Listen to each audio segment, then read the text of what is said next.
স্বাধীনতার 50 বছর এগিয়েছে বাংলাদেশ। পৃথিবীর বুকে বিস্ময় আমার ছোট্ট বাংলাদেশ। মুক্তিযোদ্ধা, রাজনীতিবিদ, বুদ্ধিজীবী, তাদের পাশাপাশি এই অগ্রযাত্রায় সবচেয়ে বলিষ্ঠ অবদান এদেশের সাধারণ মানুষের, আমজনতার। আর তাই গণমানুষের কথা বলতে আমাদের আয়োজন আমজনতা। দর্শক, যমুনা টেলিভিশনের কোনো রাজনৈতিক পরিচয় নেই, কোনো বিশেষ দলের প্রতি কোনো দুর্বলতা কিংবা দায়বদ্ধতা নেই। হ্যাঁ, আমাদের দায়বদ্ধতা আছে দেশের কোটি কোটি মানুষের প্রতি, মুক্তিযুদ্ধ ও মুক্তিযোদ্ধাদের প্রতি। তাদের সামনে সত্যকে সত্য আর মিথ্যাকে মিথ্যা হিসেবে তুলে ধরাই আমাদের প্রধান কাজ। কোনো দল কিংবা রাজনীতিবিদকে আঘাত করা আমাদের লক্ষ্য নয়। আমাদের লক্ষ্য নিজেদের ভুলগুলো নিজেরা মিলে খুঁজে বের করা, এগিয়ে যাবার লক্ষ্যে বলবো আগামীর সুন্দর বাংলাদেশ নিয়ে আমাদের সবার ভাবনার কথা। পুরো সময় আপনাদের সাথে আছি সৌমিত্র শুভ্র। আমজনতার আজকের বিষয়, কি উপায়ে ফিরবে টাকা। সাম্প্রতিক দু একটি ই কমার্স প্রতিষ্ঠানের যে আর্থিক যে জটিলতা এবং স্থবিরতা, সেই স্থবিরতায় যাদের টাকা অর্থ আটকে গেছে, গ্রাহক এবং বিভিন্ন সরবরাহকারী প্রতিষ্ঠান, তাদের টাকা ফেরার বা ফেরানোর কোনো উপায় আছে কিনা, সেই প্রশ্নের উত্তর আমরা আজকে খুঁজতে চাই আমজনতার এই আলোচনা থেকে। আমাদের সঙ্গে রয়েছেন আজকের ডিলের প্রধান নির্বাহী কর্মকর্তা ফাহিম মাসরুর। ফাহিম মাসরুর, আপনাকে স্বাগত জানাচ্ছি আমজনতায়।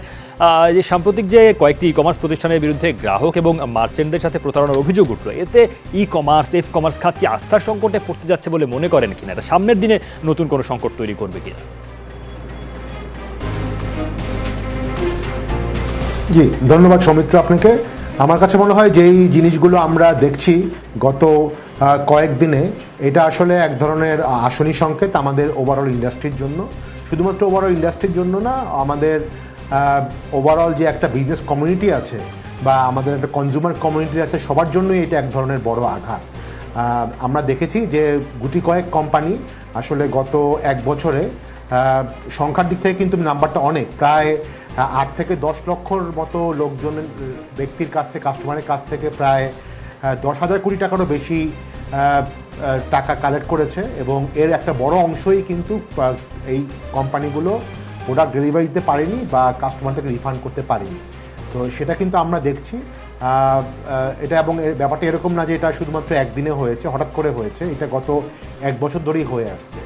এই জায়গাটাতে আসলে আমার কাছে মনে হয়, আমরা তো অনেক কথা বলতে পারি যে এটা কেন হলো, এটাকে আরও আগে ঠেকানো যেত কি না, but fact is that already প্রচুর লোকজনের কাছ থেকে টাকা চলে গেছে, তারা প্রতারিত হয়েছে। এবং সেটা আসলে এক ধরনের ই কমার্স ইন্ডাস্ট্রির প্রতি একটা বড় ধরনের আস্থার সংকট তৈরি করেছে। শুধুমাত্র যে বড় কোম্পানিগুলোর জন্যই আস্থা তৈরি করেছে তা না, যারা যারা ছোটো ছোটো ফেসবুকের মাধ্যমে আমরা জানি হাজারো লাখো টাইপের ছোটো ছোটো উদ্যোক্তা আছে, যারা এখন আসলে এই সমস্যাটা ফেস করছে যে তারা যখনই অনলাইনে কোনো জিনিস বিক্রি করতে চাচ্ছে, কাস্টমাররা কিন্তু তাদের থেকে কেনার ব্যাপারে অনেক বেশি সন্দিহান হয়ে গেছে। পার্টিকুলারলি আমরা যেখানে ডিজিটাল পেমেন্টের দিকে যাচ্ছিলাম, ক্যাশ অন ডেলিভারি থেকে ডিজিটাল পেমেন্টের দিকে যাচ্ছিলাম, সেই জায়গাটাতে কিন্তু এখন কেউ অ্যাডভান্স পেমেন্ট করতে চাচ্ছে না। সবাই বলছে না, ঠিক আছে আমি আগে প্রোডাক্টটা পাই, তারপরে আমি প্রোডাক্টটার টাকা দিব। তো সেটা কাস্টমারের জন্য একদিক থেকে ভালো, কিন্তু আবার যারা সাপ্লাই করতে, গতিশীলতা নিশ্চয়ই তাতে খানিকটা বিঘ্নিত হয়। আপনারা যারা অন্যান্য প্রতিযোগী প্রতিষ্ঠান রয়েছেন, তারা এই যে এই ব্যাপক প্রচারণা, ব্যাপক ডিসকাউন্ট সহ নানান প্রলোভন, এইগুলোর ফাঁকতালে বা এগুলোর প্রবাহে আপনারা কোনো রকম চ্যালেঞ্জে পড়েননি? সেই চ্যালেঞ্জ কিভাবে কাটিয়েছেন? মানে এই দামাদোলের ভিড়ে আপনারা বিজনেসটা তাহলে কিভাবে করেছেন? কিভাবে আপনাদের যারা কাস্টমার তাদেরকে ধরে রেখেছেন? আমার কাছে মনে হয় যারা আসলে আমাদের মতো যারা অনেকদিন ধরে ব্যবসা করছে, তাদের অলরেডি একটা ক্লায়েন্ট বেস থাকে। সেই সকল ক্লায়েন্ট বেসদের সাথে কিন্তু আস্থাটা অনেক পুরনো থাকে, আস্থার সম্পর্কটা থাকে। সেই আস্থার সম্পর্ক দিয়ে কিন্তু তারা এখনও আমাদের সাথে আমাদেরকে অর্ডার দেয়, অনেক ক্ষেত্রে অ্যাডভান্স পেমেন্টও তারা করছে। কিন্তু আমাদের মতো যে সকল কোম্পানি অনেকদিন কাজ করে, তারা কিন্তু সবসময় চায় নতুন নতুন কাস্টমার তৈরি করার জন্য। সেইটা কিন্তু আসলে বাধাগ্রস্ত হয়েছে। তো কেননা আসলে নতুন কাস্টমার যারা হবে বা হচ্ছিল, তারা কিন্তু এইভাবে যে প্রতারণার শিকার হওয়ার পরে তাদের আস্থাটা কিন্তু কমে গেছে। তাদের কাছে মনে হচ্ছে যে কোনো ই কমার্স কোম্পানি আসলে প্রতারণার ফাঁদ পেতে বসেছে।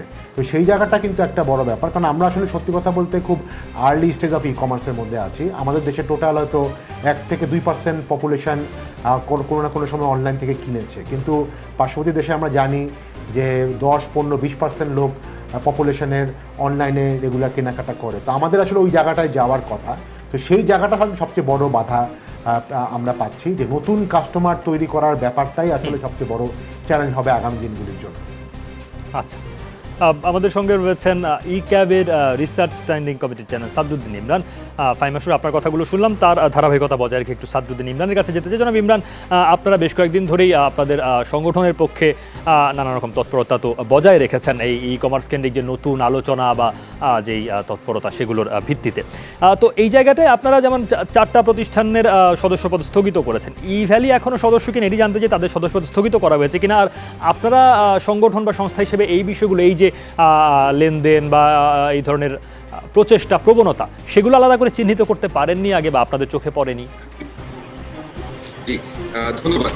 আসলে প্রথমে আমি সবার সাথে একটু কনটেক্সটের জন্য, একটা অ্যাসোসিয়েশন বাংলাদেশের বাণিজ্য মন্ত্রণালয়ের নির্দেশনা অনুযায়ী গঠিত হয় যে কোনো একটা ইন্ডাস্ট্রিকে রিপ্রেজেন্ট করার জন্য।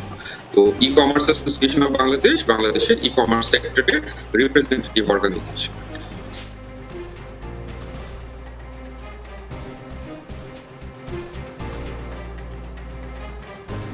সাদরুদ্দিন ইমরানকে আমরা হারিয়েছি, যোগাযোগটি বিচ্ছিন্ন হয়েছে। তার কথা আমরা শুনবো নিশ্চয়ই একটা নির্বিঘ্ন যোগাযোগ পেলে। এই ফাঁকে আমরা খুরশিদ আলম, অ্যাডভোকেট মোহাম্মদ খুরশিদ আলম খানের কাছে যেতে চাই। দুর্নীতি দমন কমিশন দুদকের আইনজীবী অ্যাডভোকেট খুরশিদ আলম খান, আপনাকে স্বাগত জানাচ্ছি আমজনতায়। এই যে কোনো ঘটনা বা যে কোনো প্রতারণা বা যে কোনো রকম অপতৎপরতার জন্য মানুষ তো প্রতিকার চাইতে আইনের কাছে যায়। আইন তার মতো করে উদ্যোগ নেয়, কিন্তু ই কমার্স, এর আগে MLM সব বিভিন্ন প্রতারণার ক্ষেত্রে আইন তার মতো করে উদ্যোগ নিয়ে যারা অপরাধী তাদেরকে আইনের আওতায় এনেছে, কিছু শাস্তির ব্যবস্থাও হয়েছে। কিন্তু যারা প্রতারণার শিকার হয়েছেন, যারা ভুক্তভোগী, তারা তাদের সেই ক্ষতিপূরণের ন্যূনতম অংশ তো আসলে পাননি। ফলে আইন কি আপনি বলবেন তাহলে আইনের হাত আসলে অতটুকু লম্বা নয় যেটা দিয়ে এইটুকু নিশ্চিত করা যায়? এই জায়গায় আইনের যদি বলি প্রেক্ষাপট বা সীমাবদ্ধতা এবং তার ভূমিকাকে আপনি কিভাবে দেখেন? জি, আপনাকে ধন্যবাদ। দেখুন, আইনের হাত অবশ্যই অনেক লম্বা এবং আদালতের একটা অসীম এখতিয়ার আছে। আমি শুধু একটা এক্সাম্পল দিলেই বুঝবেন আইনের হাত, আদালতের হাত অনেক লম্বা হওয়া সত্ত্বেও যদি ইচ্ছা শক্তি না থাকে তাহলে বিনিয়োগকারীরা তাদের টাকা ফেরত পাবে না। 3 বছর আগে সুপ্রিম কোর্টের আপিল বিভাগ ডেস্টিনিকে 2,500 কোটি টাকা দেওয়ার নির্দেশনা দিয়ে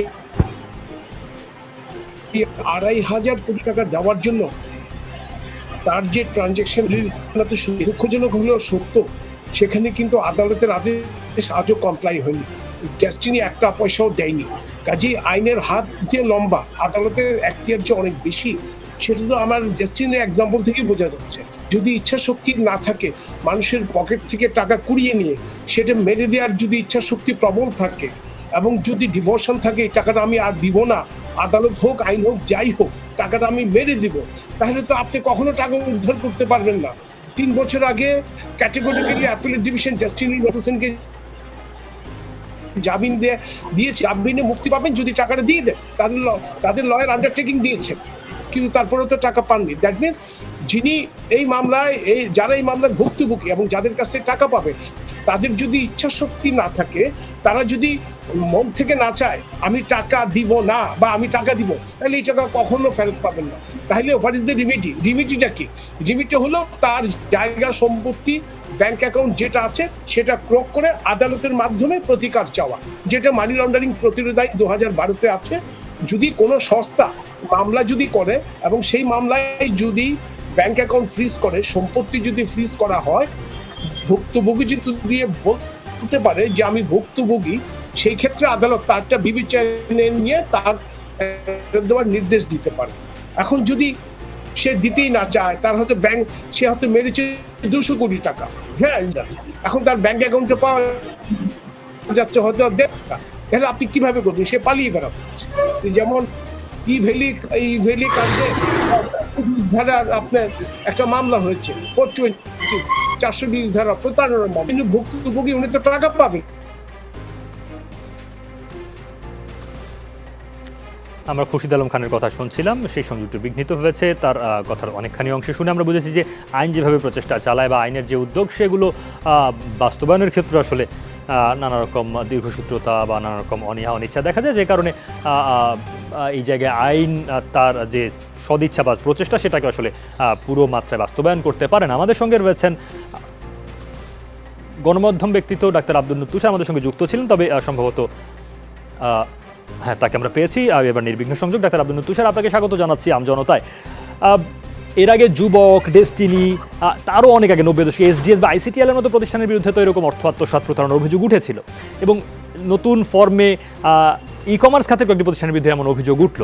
যারা বিনিয়োগ করছেন, যে মানুষগুলো হয়তো লোভে পড়ে করছেন বা একটু বেশি লাভের প্রত্যাশায় করছেন, তারা যে একরকম আটকে গেলেন, তাদের মনস্তত্ত্ব আপনি নিশ্চয়ই, যেহেতু গণমাধ্যমে আপনাদের কথাও হয় নিশ্চয়ই অনেকের সঙ্গে, তাদের মনস্তত্ত্বকে কীভাবে দেন? এই মানুষগুলো যে আসলে কোনোভাবেই আর এই অর্থ কখনোই ফেরত পান না, তার দায় বা তার জন্য জবাবদিহিতার কোনো ক্ষেত্রই তো আসলে বাংলাদেশে নেই।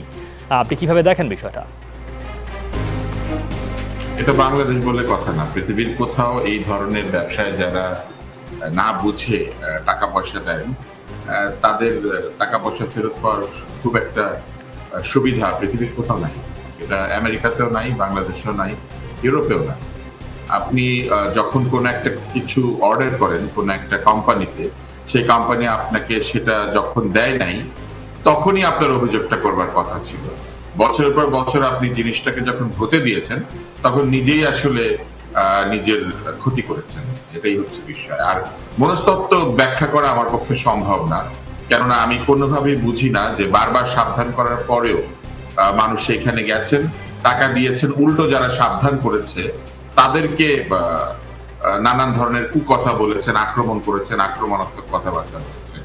অর্থাৎ যারা বলার চেষ্টা করেছে যে এই কাজটা ঠিক হচ্ছে না, তারাই শত্রু হয়েছে, আর যারা টাকা মেরে দিয়েছে তারাই বন্ধু। তো এরকম একটা মনস্তত্ত্ব ব্যাখ্যা করা আমার পক্ষে সম্ভব না। এটা কোনো একজন সামাজিক মনস্তত্ত্ব বোঝেন এরকম বিজ্ঞানী এটা ব্যাখ্যা করতে পারবে না। আমি বুঝি না। আমি সত্যজিৎ রায়ের গণশত্রু নামে একটি ছবি দেখেছিলাম, সেই ইবসেনের একটি উপন্যাস অবলম্বনে তিনি গণশত্রু তৈরি করেছিলেন, পিপলস এনিমি। আমার ধারণা মনস্তত্ত্বটা সেই রকম আর কি। তো এই যে এই মানুষগুলো বিনিয়োগ করছেন বা এখানে চেষ্টা করছেন, এটাকে কি কোনোভাবে এভাবে দেখা যায় কিনা যে অন্য নিরাপদ বিনিয়োগের সুযোগ তারা অতখানি পান না, বা সেই বিনিয়োগের ওই রকম নিশ্চয়তা এবং লাভের নিশ্চয়তা কি অন্যান্য জায়গায় বাংলাদেশে সামাজিকভাবে এবং আর্থসামাজিকভাবে কম কিনা, সেটা কোনো প্রভাব বিস্তার করে যে আমরা অল্প টাকায় অল্প সময়ে বেশি লাভ করে ফেলতে পারবো? আপনারা এই যে শব্দটাকে বিনিয়োগ বলছেন, কেন বিনিয়োগ বলবেন? এই কোম্পানি কি শেয়ার দিয়েছে? এই যারা যারা টাকা দিয়েছেন, ইভ্যালি কি তাদেরকে শেয়ার দিয়েছে, মালিকানা দিয়েছে, লভ্যাংশ দিয়েছে? কোনোভাবে কোনো আইনগত ভিত্তি আছে এটার যে আমি বিনিয়োগ করেছি? অন্য কোথাও বিনিয়োগ বলাই তো ভুল। বিনিয়োগটা এক অর্থে ব্যবসার অংশীদারিত্ব বোঝাতে গিয়ে বলেছি জনাব আব্দুল তুষার, কিন্তু অন্য কোথাও নিরাপদ বিনিয়োগের সুযোগ না পেয়ে এখানে তারা সেই টাকাটা ঢালছেন কিনা, এটা হচ্ছে আমার প্রশ্ন। না, অন্য কোথাও নিরাপদ বিনিয়োগ নাই। বাংলাদেশের সব লোক কি ভ্যালিতে আর এই যে কিউকমে আর ই অরেঞ্জে আর অন্য যে সিরাজগঞ্জ সব আলাদিনের প্রতিবে পয়সা দিয়েছে? বাংলাদেশের সব লোক, অন্যরা কাজ করতে পারছে, শুধু কিছু মানুষ তারা কোথাও বিনিয়োগের সুযোগ পেলেন না, কিন্তু লাখ লাখ টাকা, কেউ কেউ কোটি টাকা পর্যন্ত ওইখানে দিয়ে দিলেন। তো এই যে কোটি টাকা তারা উপার্জন করেছিলেন বা কোনখান থেকে এনেছেন, এটা বাংলাদেশে কোথা থেকে এনেছিলেন? তারা তো আর এমন কোন জায়গা থেকে টাকাটা আনেন নাই, মানে কোন ধরনের অসৎ উপায় অবলম্বন করে তো টাকাটা আনেন নাই। এই লাখ বলেন আর কোটি বলেন যারা এই ভ্যালিতে দিয়েছেন, তারা যেখান থেকে টাকাটা আয় করেছিলেন ওই জায়গা থেকে আয় করলেই হতো। তাদের মূল যেটা ঝামেলা ছিল সেটা হচ্ছে দ্রুত বড়লোক হওয়ার, দ্রুত ধনী হওয়ার একটা ইচ্ছা, যে রাতারাতি আমি 10টা মোটরসাইকেল অর্ডার দিয়ে অর্ধেক দামে কিনে সেটা বিক্রি করে আমি 2 মাস 3 মাস 5 মাসের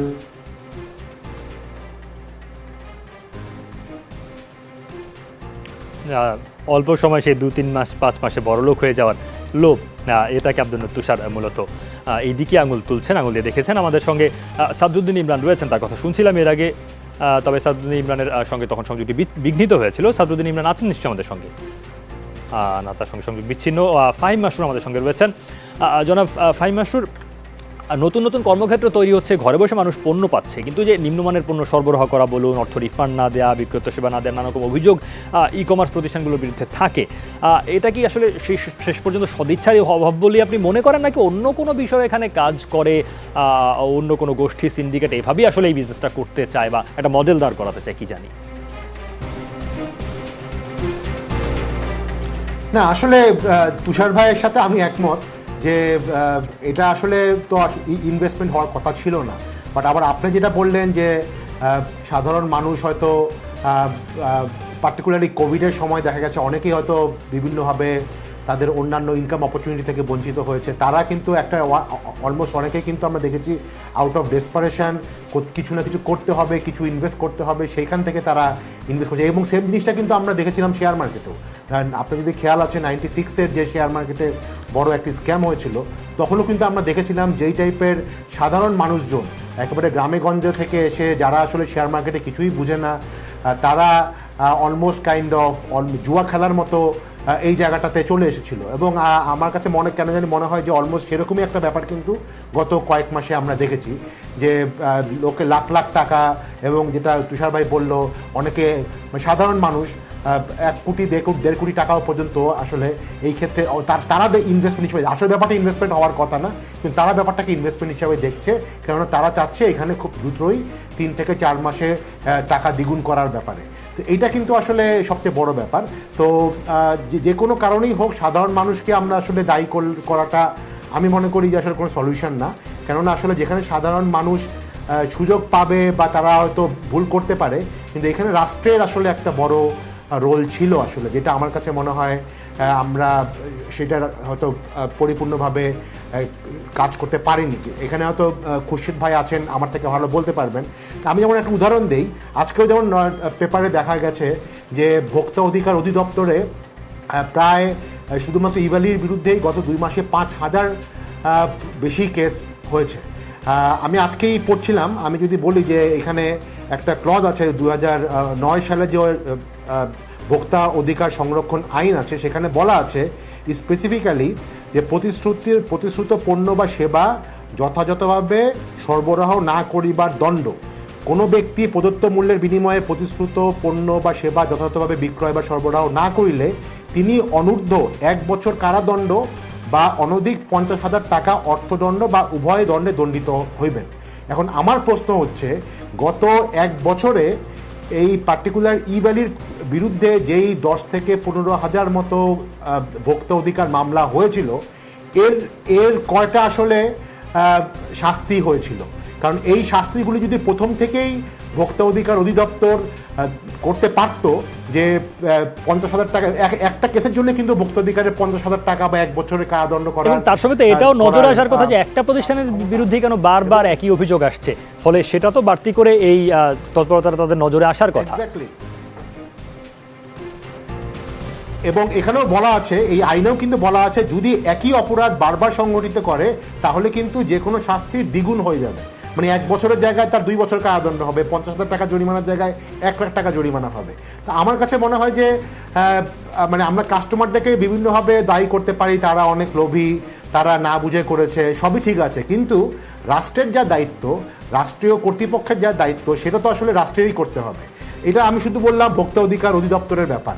আমরা এটাও দেখেছি যে বাংলাদেশ ব্যাংক, যারা আসলে গত 1 বছর আগে, গত 2020 সালের অগাস্ট মাসে আমরা দেখেছি যে এই ইভ্যালির ব্যাংক অ্যাকাউন্ট 1 মাসের জন্য তারা ফ্রিজ করেছিল।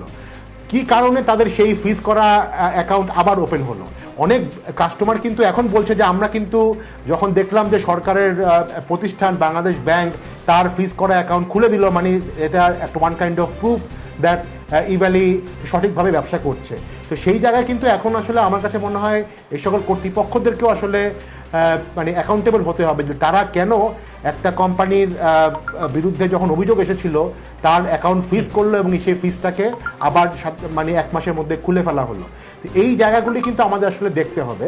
তো আমি ব্যক্তিগতভাবে মনে করি যে ভোক্তাদেরকে আসলে আমরা দোষ দিয়ে আসলে কোনো সলিউশন না। এই ক্ষেত্রে যার আমাদের রাষ্ট্রীয় যে সকল এজেন্সির কাজ ছিল, সেই কাজগুলি তারা কতটুকু যথাযথভাবে করেছে, যাতে এরকম কোনো বিরাট এই যে একটা স্ক্যাম হলো, এটা তো অস্বীকার করার উপায় নাই, সেটা কেন হতে দিল, সেই বিষয়গুলো আমরা একটু আলোচনায় আনতে চাই। তবে আলোচনা আমরা নিয়ে যেতে চাই শেষ পর্যন্ত ওই অর্থ উদ্ধারের কোনো উপায় এই আলোচনা বাতলে দিতে পারে কিনা সেটা দেখতে চাই। দুঃখিত দর্শক, সাদরুদ্দিন ইমরান এখন আমাদের সঙ্গে রয়েছেন।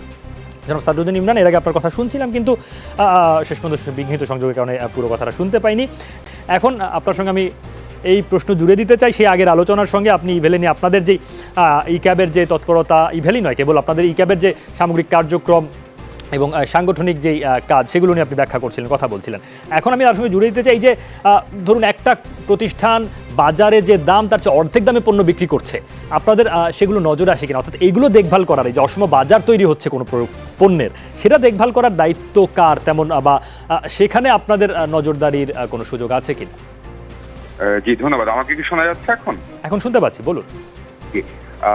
অ্যাসোসিয়েশন হিসেবে আমরা আসলে প্রত্যেকটা কোম্পানিকেই সমানভাবে দেখার চেষ্টা করি এবং ইন্ডাস্ট্রিটা যাতে বেড়ে ওঠে সেই জন্য আমাদের চেষ্টা থাকে। যখন আমরা দেখেছি যে বিভিন্ন কোম্পানি অস্বাভাবিক আচরণ করছে এবং সেই অস্বাভাবিক আচরণের কারণে আপনার মার্কেটে একটা ডিস্টেবিলাইজেশনের সিচুয়েশন হচ্ছে, তখন আমরা রেলেভেন্ট যতগুলো আপনার মন্ত্রণালয় এবং সংস্থা আছে তাদেরকে কিন্তু আমাদের পক্ষ থেকে অভিযোগ দিয়েছি। অ্যাসোসিয়েশনের পক্ষ থেকে আলাদা করে যা যা ফাইন্ডিং আছে সেই ফাইন্ডিং গুলো আমরা শেয়ার করেছি। এর মধ্যে আমি নাম ধরে একটু বলি যে আমরা বাণিজ্য মন্ত্রণালয়ের কাছে ফাইন্ডিং রিপোর্ট দিয়েছি, আমরা আইসিটি মন্ত্রণালয়ের কাছে দিয়েছি, আমরা কম্পিটিশন কমিশনের কাছে দিয়েছি।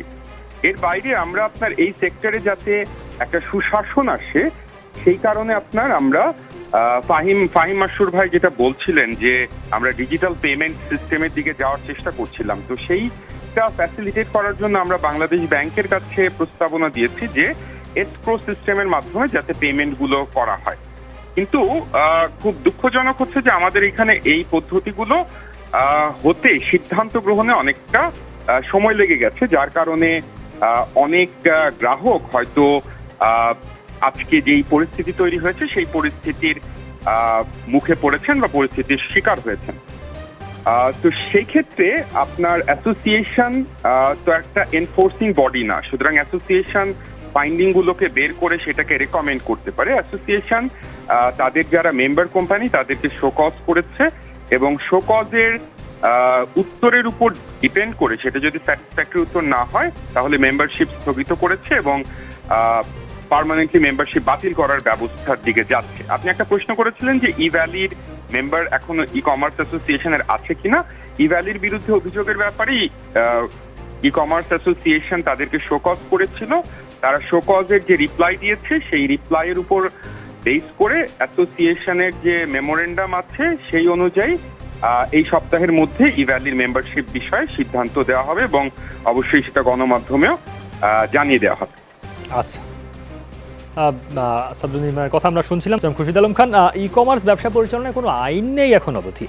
গ্রাহক এবং মার্চেন্টদের প্রতারণার হাত থেকে বাঁচাতে একটা আইনের প্রয়োজনীয়তা অনুভব করেন কিনা? হ্যাঁ দেখুন, শুনতে পাচ্ছেন তো না? শুনতে পাচ্ছি আপনাকে, বলুন। আচ্ছা দেখুন, আপনি যেমনটি বলছিলেন ই কমার্সের জন্য আলাদা কোনো আসলে আইন নাই, একটা নীতিমালার আওতায় চলছে। নীতিমালার আওতায় তো আসলে চললে তার কোনো লিগাল ফাইট অ্যাপ্রুভ করে না।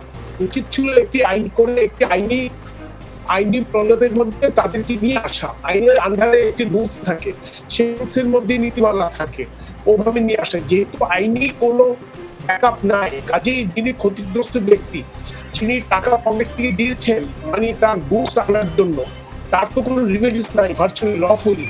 আপনারা জানেন কদিন আগে হাইকোর্ট ডিভিশনে একটা রিট পিটিশন হয়েছে, সেটা আবার 27 তারিখ শুনানি হবে। কাজে আইন করানো অত্যন্ত জরুরি এবং আইন যদি এখন পার্লামেন্ট সেশন আইন, রাষ্ট্রপতির একটি এখতিয়ার আছে অর্ডিন্যান্স জারির, অধ্যাদেশ জারির, অধ্যাদেশের জারির মাধ্যমে একটি আইন করা যায়। আইন যতক্ষণ না থাকবে ততক্ষণ পর্যন্ত যারা টাকাটা লগ্নি করবে বা গুডস কেনার জন্য তাদের রাইটটা সিকিউর হবে না। আইনটা অত্যন্ত জরুরি। এখন সেই আইন হলেও বা আইন না হলেও ই কমার্স প্রতিষ্ঠানগুলোর এই প্রতারণার শিকার গ্রাহক এবং মার্চেন্টরা কি তাদের পাওনা ফেরত পাবে না আদৌ? সেক্ষেত্রে এখন পর্যন্ত বিদ্যমান আইনে কোনো পদক্ষেপ নেওয়ার সুযোগ আছে কিনা জনাব খুরশিদ আলম খান? বিদ্যমান আইনে পদক্ষেপ নেওয়ার সুযোগ অবশ্যই আছে। যেমন আপনি যদি অর্থ আদায়ের মামলা করবেন সিভিল কোর্টে গিয়ে জমানি আদালতে, সেটা টেক্স টাইম, সময় সাপেক্ষ ব্যাপার। তারপরে যদি কোনো সংস্থা যদি মানি লন্ডারিং মামলা করে সেখানে গিয়ে যদি প্রপার্টি সেখানে গিয়ে বলতে পারবেন আমার থেকে 50,000 টাকা নিয়ে গেছে, আমার টাকা ব্যাক করি। মানে আইনি প্রতিকার আছে, বাট লং প্রসিডিউর। একজন জনগণ যিনি 20,000 টাকা দিয়ে একটা গুডস কেনার জন্য তাদের কাছে আবেদন করেছে বা তাদেরকে দিয়েছে, তার লয়ার লাগবে, লিগাল প্রসিডিউর ফেস করতে হবে, লিগাল ব্যাটেল করতে হবে, একটা সময় হয়তো পাবে। কাজেই এটা তো এক ধরনের হয়রানি ক্লিন সাধারণ মানুষকে হয়রানি করা।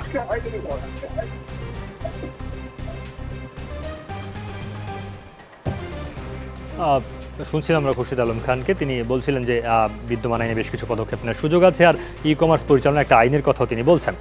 ফাহিম মাসরুর আমাদের সঙ্গে রয়েছে। জনাব ফাহিম মাসরুর, আপনারা একটা আইনের জন্য, অর্থাৎ যাতে ই কমার্স ব্যবসাটা স্বচ্ছ এবং একটা যদি বলি যে সুশাসনের মধ্য দিয়ে পরিচালিত হয়, সেটা নিশ্চিত করার জন্য দিন দরবার করেছেন কিনা, কথা বলেছেন কিনা, বা আপনাদের প্রত্যাশাই বা কি এই ব্যাপারে?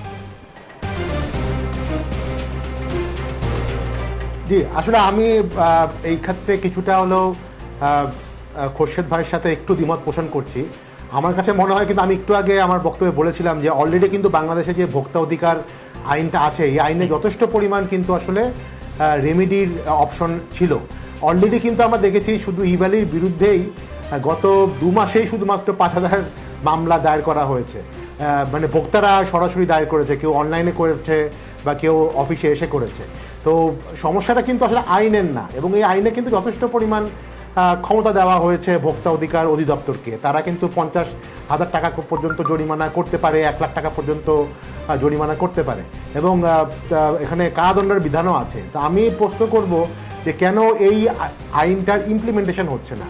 এখন যদি নতুন করে একটা আইন তৈরি করা হয়, সেটা তো আসলে সেটাও একই ধরনের সমস্যায় পড়বে। হ্যাঁ, যদি কোনো কারণে মনে হয় যে এক্সিস্টিং ভোক্তা অধিকার আইনের, এখন যেহেতু ই কমার্সের আপনার পেমেন্টের একটা আলাদা ধরন রয়েছে এবং সেখানে পণ্যের বিজ্ঞাপন সহ নানাভাবে আসলে এটা একটু ভিন্ন মাত্রা বহন করে, ফলে সাধারণ যে ভোক্তা অধিকার আইন বা অন্যান্য পণ্যের বা ব্যবসার ক্ষেত্রে যে আইন, সেটা এইটার সব বিষয়কে নিশ্চিত করতে পারবে কি?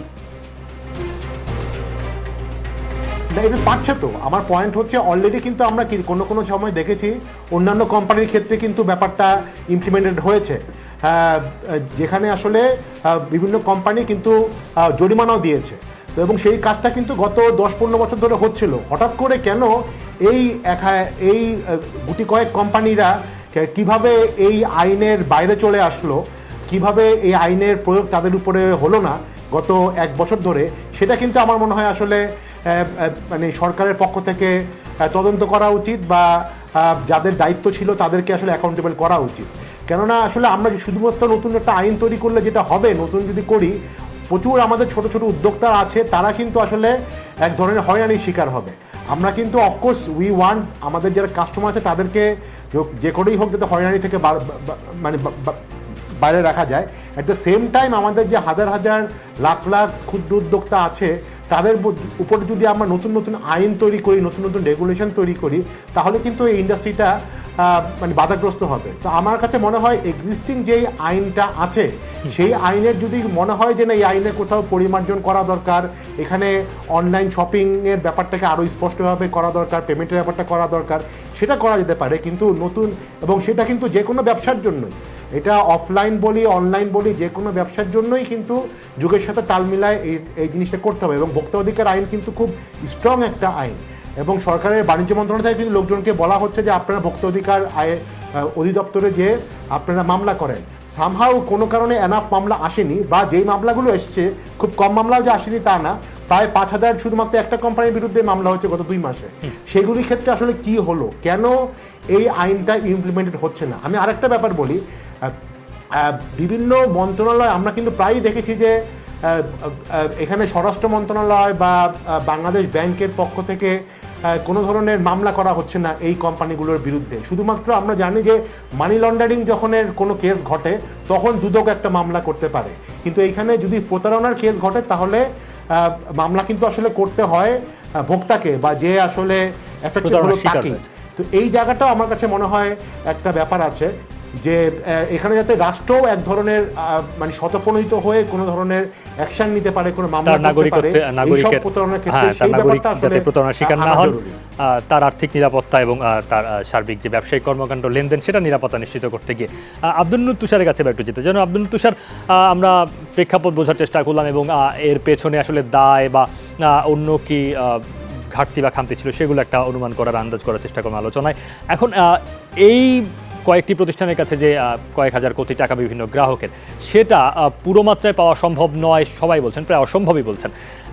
কোনো উপায় দেখেন কিনা যে এই টাকা ফিরতে পারে কোনোভাবে, সেটা ন্যূনতম মাত্রায় হলেও, এবং ভবিষ্যতে যাতে এরকম কোনো রকম স্ক্যাম বা অন্য কোনো ঘটনা ঘটলে যাতে গ্রাহকের জন্য শেষ পর্যন্ত কোনো একটা ন্যূনতম নিরাপত্তা, আর্থিক নিরাপত্তার ব্যবস্থা থাকে, সেজন্য আপনার কোনো কিছু বলবার আছে কিনা? টাকা ফেরত আসবে এটা যারা বলছেন তাদেরকে আগে বলতে হবে যে টাকাটা কোথায় গেছে।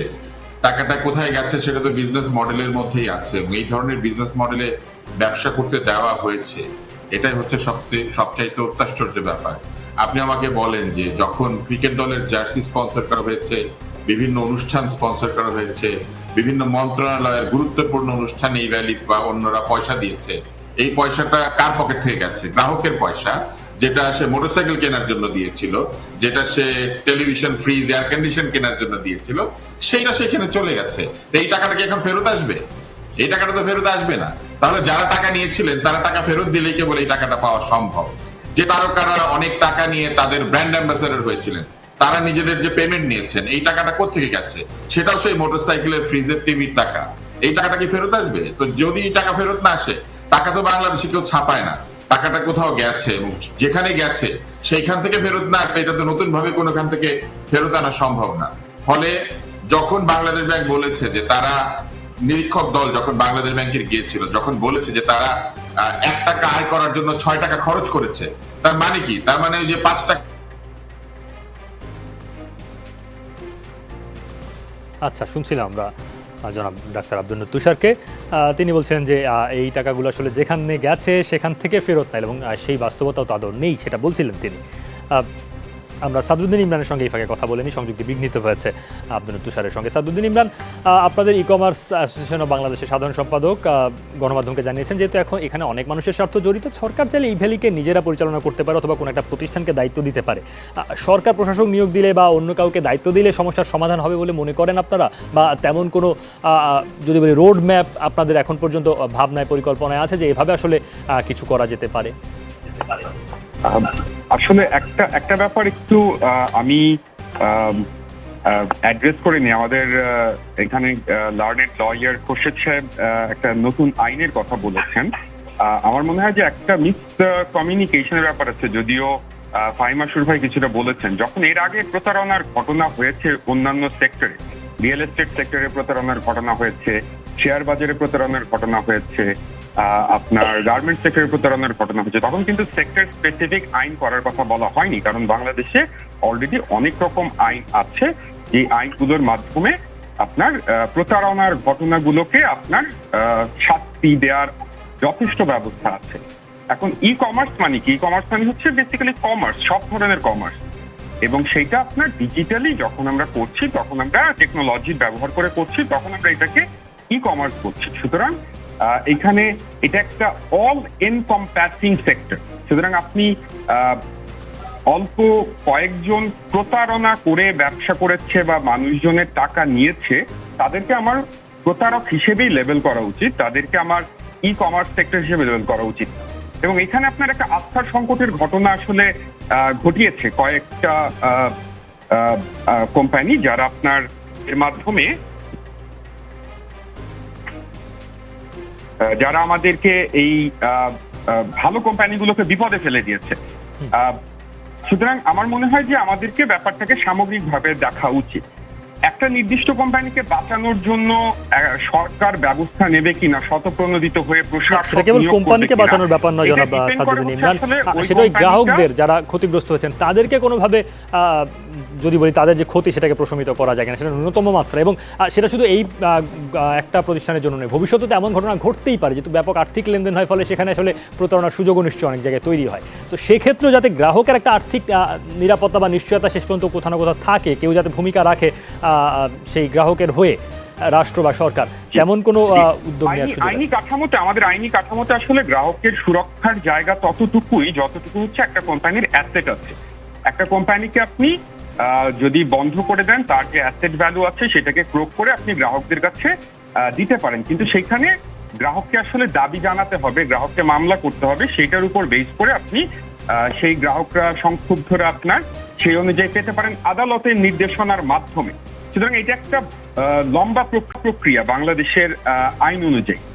গ্রাহককে সহজে টাকা ফিরিয়ে দেওয়ার কোনো রেমেডি বা মেকানিজম আছে কিনা এটা আমার মনে হয় আমার থেকে আমাদের যে লার্নেড লয়ার আছেন উনি ভালো বলতে পারবেন। কিন্তু তুষার ভাই যেটা বলেছেন যে আসলে বাংলাদেশ ব্যাংক আরো প্রায় 7-8 মাস আগে একটা তদন্ত প্রতিবেদন দিয়েছে যেখানে তারা দেখিয়েছে 1 টাকা আয়ের বিপরীতে 6 টাকা খরচ হচ্ছে, এবং এই টাকাটা তো আসলে বিভিন্ন খাতে খরচ হয়ে গেছে। একজনের টাকা একটা পারপাজে নিয়ে আরেক পারপাজে যদি আমি খরচ করে ফেলি ওই টাকাটা তো আসলে আর নাই। আমরা যে সবই অনুৎপাদনশীল খাতে খরচ হয়েছে, কত কোটি টাকাই হোক না কেন সেই টাকাটা আসলে আর নাই। সুতরাং যেটা আছে সেটা হচ্ছে যে ওই কোম্পানিটার অ্যাসেট। এখন আপনি যদি ওই কোম্পানিটাকে ব্যবসা করার সুযোগ দেন এবং একটা কোম্পানি যদি রাইট ইন্টেনশন নিয়ে ব্যবসা করে, ব্যবসাতে স্লাম্প আসতে পারে আবার ভালো হতে পারে, কিন্তু যদি ইন্টেনশনই খারাপ হয় তাহলে পরে তো আপনি আরো বেশি গ্রাহককে বিপদের মধ্যে ফেলবেন। আজকে যে গ্রাহকরা আপনি বলছেন যে ক্ষতিগ্রস্ত হয়েছে, কালকে তার থেকে 10 গুণ বেশি গ্রাহক এই একই মেকানিজম যদি চলতে থাকে ক্ষতির সম্মুখীন হবে। সুতরাং অ্যাসোসিয়েশনের পক্ষ থেকে আমাদের স্ট্যান্ড হচ্ছে যে যদি একজন প্রতারক হয় তাহলে পরে তাকে আমরা প্রতারক বলবো, তাকে আমি ই কমার্স ব্যবসায়ী বলবো। এবং প্রতারক হিসেবে তার যে আইনের মাধ্যমে তার যে সেই আইন অনুযায়ী ব্যবস্থা নেওয়ার কথা বলছেন। আরেকটি প্রশ্ন ছিল আপনার কাছে সাবজুদ্দিন ইমরান, সেটা হচ্ছে প্রশাসক নিয়োগ দেয়া বা অন্য কাউকে যে দায়িত্ব দেয়া, সেক্ষেত্রে আপনাদের এক ধরনের বক্তব্য এসছে এর আগে গণমাধ্যমে, সেটা নিয়ে কিছু বলবার আছে কিনা আপনার কয়েক লাইন? এটা প্রশাসক নিয়োগ দেওয়ার প্রেসিডেন্স বাংলাদেশে আছে বিভিন্ন সেক্টরে। সরকার যদি মনে করে প্রশাসক নিয়োগের মাধ্যমে এটা একটা জায়গায় পৌঁছাতে পারে, সেটা সরকার মনে করতে পারে।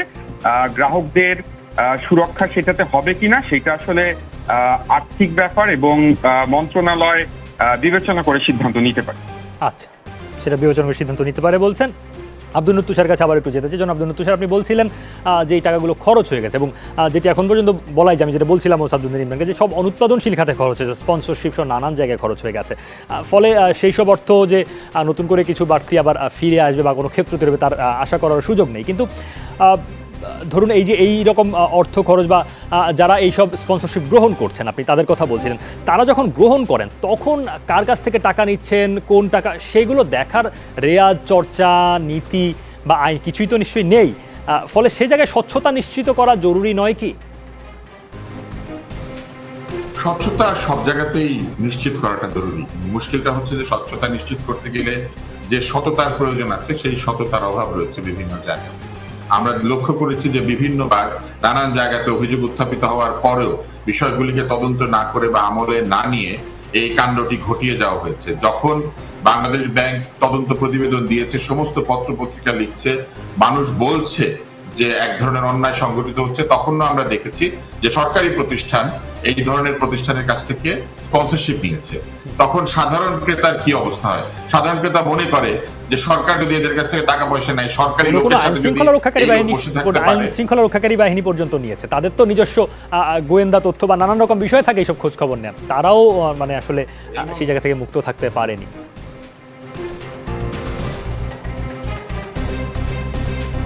বলুন আব্দুল নূর তুষার, আমি শুধু যুক্ত করছিলাম একটা তথ্য। দর্শক, আমরা শুনছিলাম কিন্তু যেটা জনাব আব্দুল নূর তুষার বলছিলেন আমাদেরকে, যে এই জায়গাটায় আসলে বিভিন্ন সরকারি প্রতিষ্ঠানও গ্রহণ করেছে বাংলাদেশ ব্যাংকের এই ধরনের তদন্তের পর। জনাব আব্দুল নূর তুষার বলছিলাম যে কোনো আইন শৃঙ্খলা রক্ষাকারী বাহিনীও বা তাদেরও কোনো অঙ্গ প্রতিষ্ঠান দেখেছি আমরা যে এই তাদের সঙ্গে যে আর্থিক লেনদেন সেই জায়গায় গেছে, লেনদেন মানে স্পন্সরশিপ নিয়েছে বা অন্য কোনোভাবে তাদের অর্থ কোথাও পুঁজি হিসেবে ব্যবহৃত হয়েছে। ফলে আইন শৃঙ্খলা রক্ষাকারী বাহিনীর তো গোয়েন্দা তথ্য জোগাড় করার সুযোগ থাকে, আরও বেশি পরীক্ষা নিরীক্ষা করার সুযোগ থাকে, সেই জায়গায় তাহলে ঘাটতি রয়েছে বলতে হবে, বা কি বলবেন? না, সেই জায়গায় ঘাটতি নাই। মূল বিষয়টি হচ্ছে যখন কেউ আর্থিক কোনো লেনদেন করে তখন কিছু সাধারণ নিয়ম কানুন মেনে চলা দরকার। সেই সাধারণ নিয়ম কানুনগুলি মেনে না চলবার ফলে এটি হয়েছে।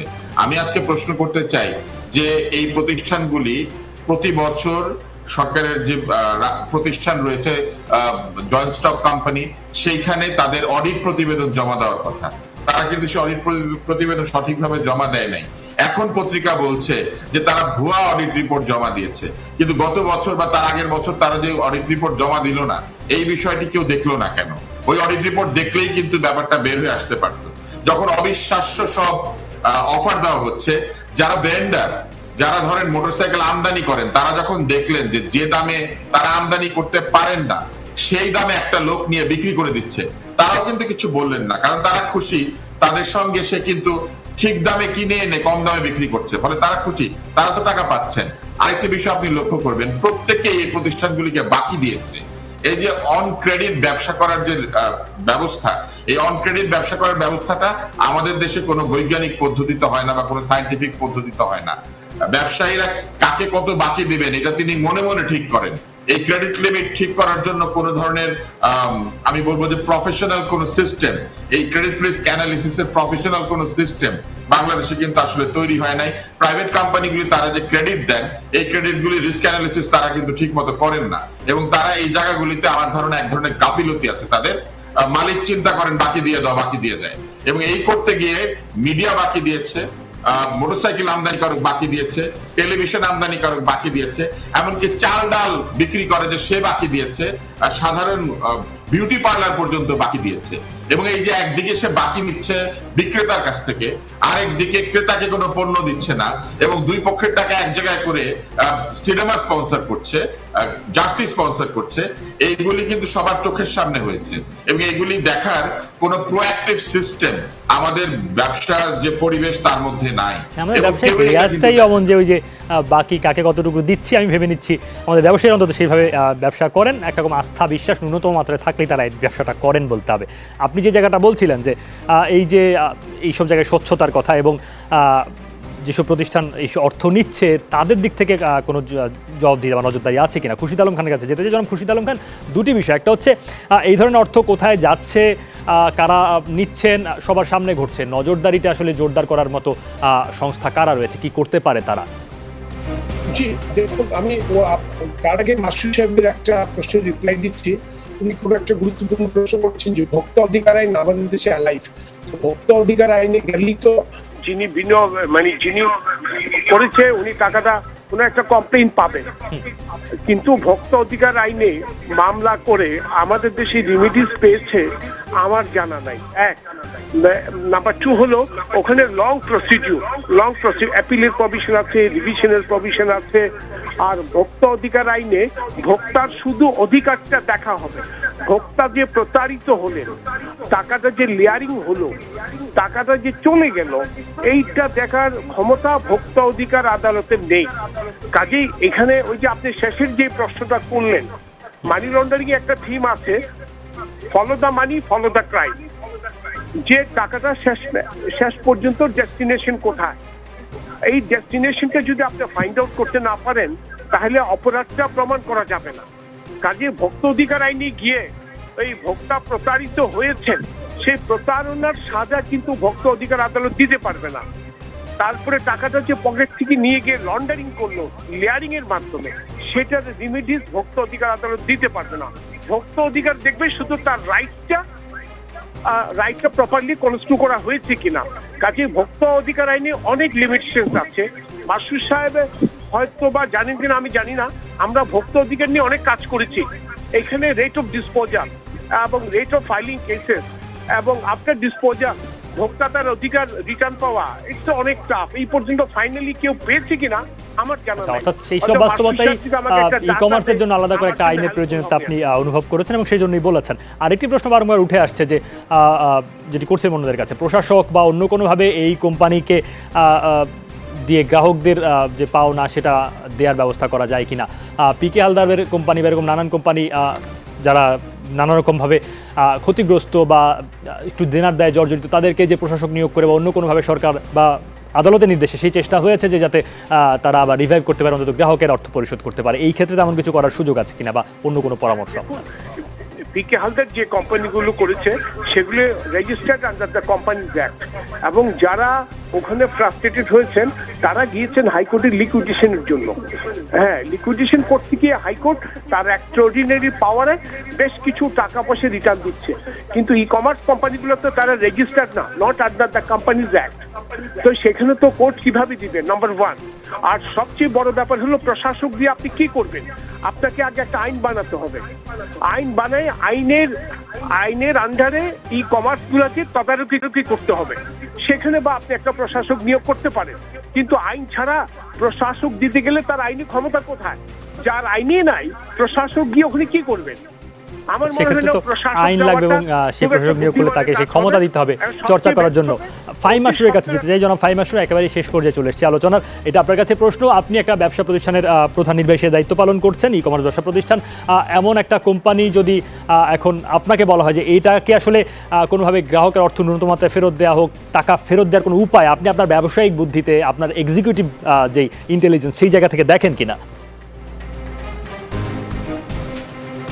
জি, আচ্ছা, আমি সেই কোশ্চেনের উত্তর আগে, যেহেতু খোরশেদ ভাই একটু পয়েন্ট বললেন, সংক্ষেপে বলতে হবে, আমি যেন ফাহিম মাসুর অভিজ্ঞতা একেবারে থেকে শেষ বলি, দিকে রয়েছে। আমরা যেহেতু অলরেডি প্রায় 7 বছর ব্যবসা করছি, আমাদের কোম্পানি কিন্তু, যদিও আমাদের নামে খুব কম মামলা হয়েছে, বাট প্রতি বছর 2-3টা মামলা কিন্তু হয়তো হয়, এবং সেইগুলির ক্ষেত্রে কিন্তু আমরা জরিমানা দিয়েছি। বাংলাদেশে যতগুলো ই কমার্স কোম্পানি আছে মেইন স্ট্রিম, সবারই কিন্তু অভিজ্ঞতা আছে কিছু না কিছু জরিমানা দেওয়ার। এটা ওয়ান কাইন্ড অফ কমন, রাস্তাঘাটে যেরকম করে ট্রাফিক আইন ভঙ্গ করলে একটা জরিমানা হয়, সেই ক্ষেত্রেও কিন্তু জরিমানা হয়, এবং এটা খুব কুইকলি হয়। আমাদের এক্সপিরিয়েন্স হচ্ছে 1-2 সপ্তাহের মধ্যেই কিন্তু তারা আমাদেরকে নোটিশ করে। আমরা যদি সেই অভিজ্ঞতা আপনাদের আছে। এখন প্রশ্নের উত্তরে যাই জনাব ফাহিম মাসুর, একেবারে শেষ দিকে রয়েছে, একেবারে সংক্ষেপে বলতে হবে। 1000, আর আপনার যেই প্রশ্নটা করলেন যে আসলে টাকা পাওয়ার সম্ভাবনা আছে কিনা, আমি ব্যক্তিগতভাবে মনে করি তুষার ভাইয়ের সাথে আমি একমত। টাকাটা কিন্তু অলরেডি খরচ হয়ে গেছে। এখন অনেকে বলছে ব্যবসা করার সুযোগ দেওয়া হোক, আরও 4 মাস 5 মাস সুযোগ দেওয়া হোক। সুযোগ দিলে কি আসলে কোনো ব্যবসায়ী বাংলাদেশের পক্ষে সম্ভব যে 1000 কোটি টাকা যা চলে গেছে সেই টাকাটা আবার 6 মাস ব্যবসা করে রিয়েলাইজ করা, এরকম যদি কেউ মানে চিন্তা করে, আমি মনে করি একেবারে অবাস্তব চিন্তা। বাংলাদেশে এরকম কোনো ব্যবসা নাই, টাকা ফেরত পাওয়া চিন্তাটাই অবাস্তব, এটি আপনি বলছেন। অনেক ধন্যবাদ জনাব ফাহিম মাসুর আপনাকে, ধন্যবাদ অ্যাডভোকেট মোহাম্মদ খুরশিদ আলম খান, ধন্যবাদ সাদুদ্দিন ইমরান এবং ডাক্তার আব্দুল নূর তুষার, আপনাদের সবাইকে। এবং দর্শক, আপনারা সঙ্গে ছিলেন আমাদের, আপনাদেরকে ধন্যবাদ জানিয়ে আজকে আমজনতা শেষ করছি। নিশ্চয়ই যমুনা টেলিভিশন দেখবেন, মনে রাখবেন আমজনতার শক্তি বড় শক্তি।